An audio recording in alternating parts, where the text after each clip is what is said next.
Mahusiano yenye afya ni yale ambayo kunakuwa na secure attachment style.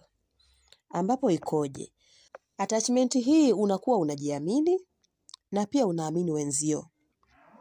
Sasa kama kwenye mahusiano manake utakuwa unajiamini wewe, unajikubali, lakini pia hata mpenzi wako unamkubali na unamwamini. Hauna haja ya kumpigia simu kila wakati kujua yuko wapi.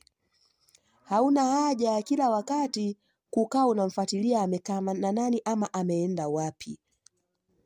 Hauna haja kila siku wewe ndo kupiga simu asubuhi kujua anaendeleaje. Hata yeye pia kuna wakati anatakiwa kupigia simu ajue unaendeleaje, kwani yeye hakupendi.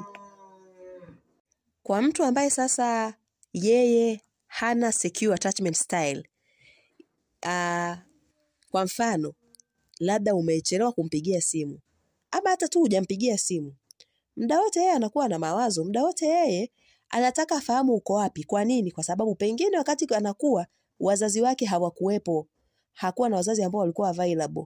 Muda mwingi labda mama yuko kazini ama kwenye biashara, baba pia yuko kwenye kutafuta. Kwa hiyo muda mwingi pengine hakupata muda kukaa na wazazi.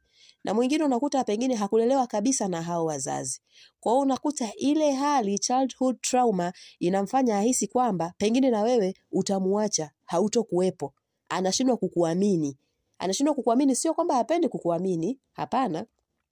Anapenda kukuamini lakini kwa sababu tayari ana jeraha ambalo lilianzia huku utotoni na halijatibika. Na kiukweli inatakiwa mtu ujitambue sawa sawa mpaka kutibu childhood trauma. Wengi kwa sababu huwa wanatembea nazo.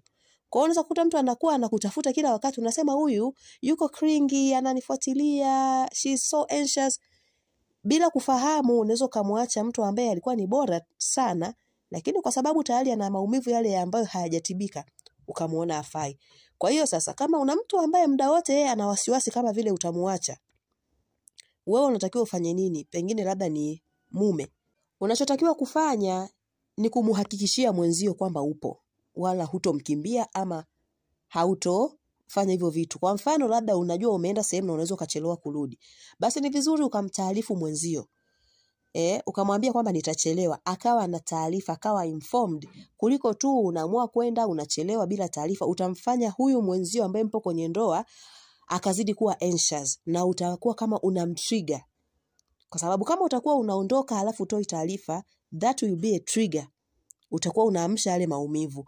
Kwa hiyo ukiwa unampa taarifa huyu mtu akaelewa, atakuwa anatulia, atakuwa calm. Kwa hiyo kadri utakavyokuwa unaendelea kumsoma, ukamhakikishia kwamba upo, basi